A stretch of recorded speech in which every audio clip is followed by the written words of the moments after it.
বলি কই গো, এবার তো ঘুম থেকে ওঠো নাকি? বলি মাঠে যেতে হবে না নাকি গো?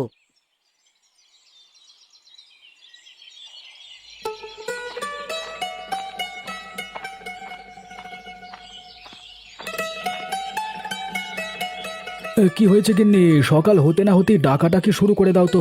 সারা জীবন তো মাঠে মাঠে পার করলাম, এখন তো একটু শান্তি মতো ঘুমাতে দেবে নাকি? হ্যাঁ, তুমি ঘরে পড়ে পড়ে ঘুমাও, আর তোমার ছোট ভাইয়েরা সব নিয়ে যাক। বলি জমি জমার দিকে তো একটু নজর দিতে হবে। আরে জমি জমা যা আছে সব আমাদের তিন ভাইরই, সবাই আমরা সমান ভাগীদার। সুতরাং যে নিয়ে যাবে তার ভাগেরটা সেই নেবে। এটা নিয়ে আবার মাথা ব্যথা কেন থাকবে শুনি? হ্যাঁ গো, দুনিয়া তো খুবই সোজা তোমার জন্য। তোমার মতন বোকা মানুষ আমি আর দ্বিতীয়টি দেখিনি। কেন, আমি কি ভুল কিছু বললাম নাকি? ওরা হচ্ছে আমার ভাই, আমাকে কেন ঠকাতে যাবে শুনি? তাদের গুণবতী বউয়েরা আছে যে, ওদের কুমন্ত্রণা পেলেই দেখবে মাথা ঘুরে যাবে। তখন দেখবে এইসব নিয়েই ভাইয়ে ভাইয়ে যুদ্ধ বাঁধবে। যুদ্ধ বাঁধলে আমাদের নিজেদের কোনো ব্যাপার নিয়ে কখনো বাঁধবে না। আর যদিও বাঁধে, সেটা তোমাদের তিন বইয়ের ঝগড়ার জন্যই বাঁধবে, দেখো। যার জন্য চুরি করি সেই কিনা আমাকে বলে চোর। বেশ, আমি আর কিচ্ছুটি বলবো না তোমাকে। তোমার যা ভালো লাগে তাই করো। মাঠে যে যাবো সকালবেলায়, তা কি না খেয়ে যাবো নাকি? মাঠে সকালে কিছু রান্না করেছো তোমরা? বলি সংসারে কি আমি একা থাকি নাকি যে সব দায়ভার আমার ঘাড়েই থাকবে? বাড়িতে তো আরো দুটো বউ আছে। সবাই সবাইকে এভাবে প্রতিদ্বন্দ্বী ভাবলে এই সংসার চলবে কি করে শুনি? এত কথা আমি জানি না বাপু। ঘরে গুড়মুড়ি আছে, তাই খেয়েই যাও এখন। তোমার সাথে কথা বলাই বেকার। তা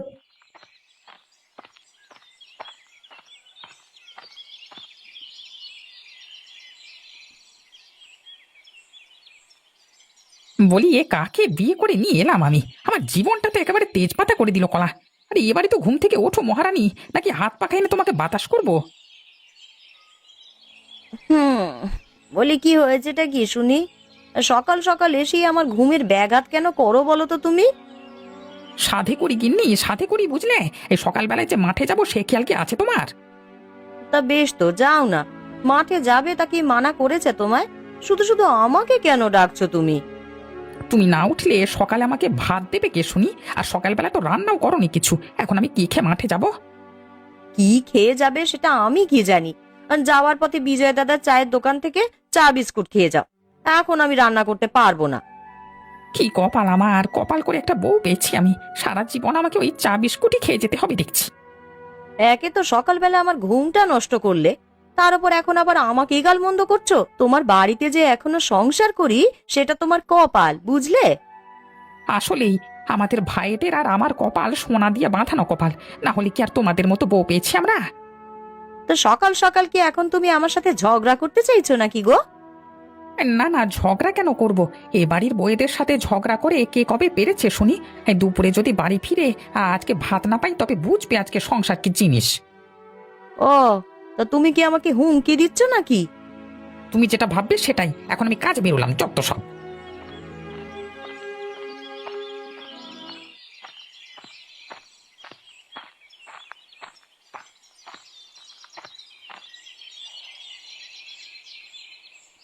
বড় বৌদি, আরে ও বড় বৌদি, এই নাও বাজার করে নিয়ে এসেছি আমি। কালকে রাতে যে বাজার করতে বলেছিলে সেগুলো সবই নিয়ে এসেছি। তা বেশ, তো নিয়ে এসেছো, ভালো কথা। দেখছো না আমি কাজ করছি। বাজার নিয়ে মেজো আর ছোটর কাছে দিলেই তোরা রান্না শুরু করে দিতে পারে। তারা কত শোনে আমার কথা। এ বাড়িতে বেটা ছেলেদের কোনো দাম আছে নাকি? কি বলতে চাইছো কি তুমি? আমরা কেউ তোমাদেরকে পাত্তা দিই না? সেটা কি আর বলে বোঝাতে হয় নাকি তোমাদের? হ্যাঁ, বলবার আগেই তো সব বুঝে যাও তোমরা। কি হয়েছে দিদি? এত চেঁচামেচি কিসে সকাল সকাল? দেখ না তোর স্বামী কি বলে। কি হয়েছে তোমার? বাজারের ব্যাগ নিয়ে এইভাবে দাঁড়িয়ে আছো কেন? বাজার করে নিয়ে এসেছে, তুই আর মেজ বউ গিয়ে রান্না চড়িয়ে দে। আমি হাতের কাজটুকুনি শেষ করেই আসছি। তা আমরা দুজনে রান্না করব আর তুমি কিনা এখানে বসে থাকবে? তা তো হবে না দিদি। রান্না করলে তিনজন গিয়ে একসাথে গিয়ে রান্না করতে হবে। এই যে আবার শুরু করলে তোমরা।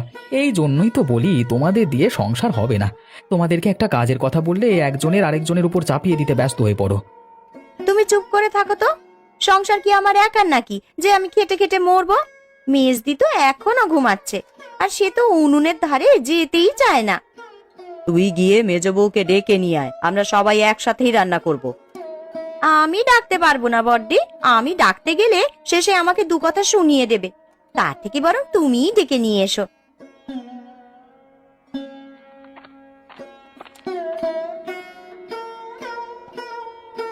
কি হয়েছে এখানে, এত হট্টগোল কিসে শুনি? ওই তো মেজদি চলে এসেছে। আরে সকাল থেকে উনুনে হাঁড়ি চড়েনি, এবার চলো সবার জন্য রান্না করতে হবে তো নাকি? কেন রে ছোট, আমার জন্যই কি এবারই সব কাজ পড়ে থাকে নাকি? তোমাদের কারোর সাথে কথা বলে পারা যাবে না বাবা। আমি বাজারের ব্যাগ রান্না করে রেখে গেলাম, তোমরা কে কিভাবে কি রান্না করবে দেখো, এবার চললাম আমি।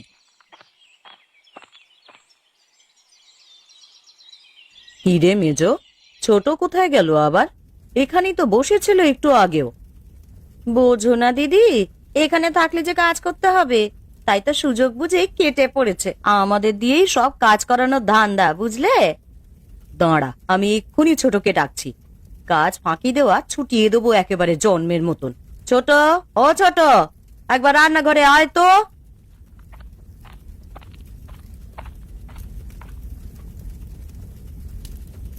কি হয়েছে দিদি, আমাকে ডাকছো কেন গো? মেজোর তরকারি কাটা শেষ, তুই বরং মাছগুলো কেটে ফেল দেখি।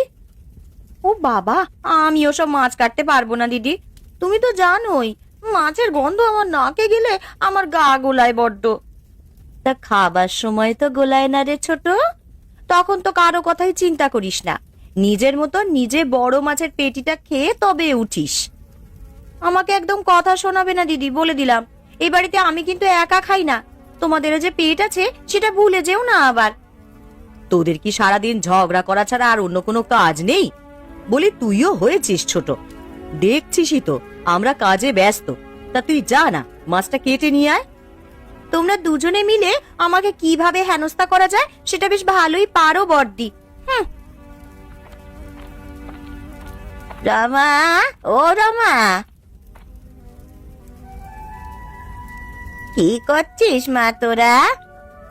আরে গয়া পিসি যে, এসো এসো, বসো এখানটায়। তা কতদিন হয়ে গেল রে তোরা এই বুড়ির কাছে একটুও যাস না, আমি কি তোদের পর নাকি রে? আরে কি যে বলো না তুমি পিসি, আসলে বাড়িতে কাজ নিয়ে সবার মাঝে ঝামেলা লেগেই থাকে জানো তো, সেই জন্য আমরা কোথাও আর তেমন যেতে পারি না। তা তুমি এসে ভালোই করেছো পিসি, তোমার সাথে ও বেলাটা গল্প করেই কাটাবো। আজ দুপুরে কিন্তু এখানেই খেয়ে থেকে যেতে হবে। ঠিক আছে মেজ বৌমা, আমি এখানেই খেয়ে থেকে যাব আজকে দুপুরে। তোরা তাড়াতাড়ি রান্নাটা শেষ কর। কি রে বৌমা, গোপালরা তো এখনো এলো না খেতে? ওরা স্নান করে এসেই খেতে বসবে পিসি, ওদেরকে ডাকতে আমি ছোটকে পাঠিয়েছি, ওরা এলেই সবাই খাওয়া শুরু করবে।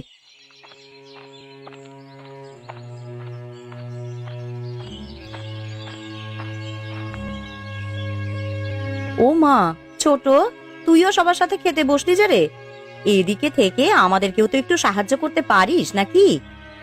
বড়দিকে সাহায্য করার জন্য তুমি তো আছো মেজদি, এখানে আবার আমি থেকে কি করব শুনি? তাড়াতাড়ি খেতে দাও সবাইকে, আজকে অনেক কাজ করেছি বাপু আমি। দুটো মাছ কেটে একেবারে উদ্ধার করে দিয়েছিস, সারাদিন তো পড়ে থাকি সাজুগুজু নিয়ে, আজ দুটো মাছ কেটে কি তেজ তার! তোমার মতো তো আর পড়ে পড়ে ঘুমাই না দিদি। কি শুরু করলে কি তোমরা? এই তোমাদের জন্য কি একটু খেতে বসেও শান্তি পাবো না? একবেলা ঝামেলা ছাড়া ভাত খেয়েছে ওরা কখনো? লাগতে দাও দাদা, ওদের লাগতে দাও, না লাগলে যে পেটের ভাত হজম হবে না ওদের। আমি কি কিছু ভুল বলেছি নাকি? যেটা সত্যি সেটাই বলেছি, সব সময় কাজ করে মরি আমি আর বর্দি। থাক হয়েছে, তোরা কে কতটুকুনি কাজ করিস সে আমার জানা আছে, এখন সবাইকে একটু শান্তিতে খেতে দে দেখি। তোরা যদি এইভাবে গন্ডগোল করতে থাকিস তাহলে তোদের সংসারে শান্তি আসবে কি করে? শান্তির কথা তুমি ছেড়েই দাও পিসি, এদের অত্যাচারে কোনোদিন দেখবে অশান্তিও এ বাড়ি ছেড়ে পালাবে। হ্যাঁ, যত দোষ এখন তো সব আমাদেরই নাকি? আরে না না, তোমাদের কেন দোষ হতে যাবে শুনি? দোষ সব আমাদের কপালের যে তোমাদের আমরা বিয়ে করে এনেছি। কি এত বড় কথা? আমি আজই আমার বাপের বাড়িতে চলে যাব। বেশ তো যাও না, কে মানা করেছে? বিমল, খাবার সময় এত অশান্তি ভালো লাগে না। এই যার যার মতো খাতো দেখি, গিন্নি সবাইকে খেতে দাও এখন।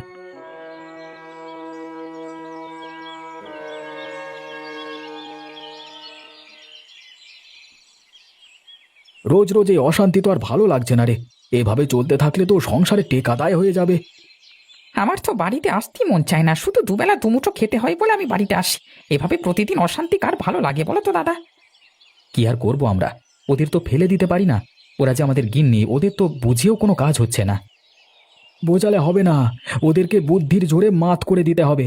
এমন বুদ্ধি করতে হবে যেন তিন বউ এক হয়ে যায়, আর এমন ভাবে এক হবে যেন আর কখনো ওদের মাঝে ঝামেলা না হয়। এমন কি বুদ্ধি করা যায় বলো তো, যা করলে সোজা হয়ে যাবে, ওদের মাঝে একতা ফিরে আসবে?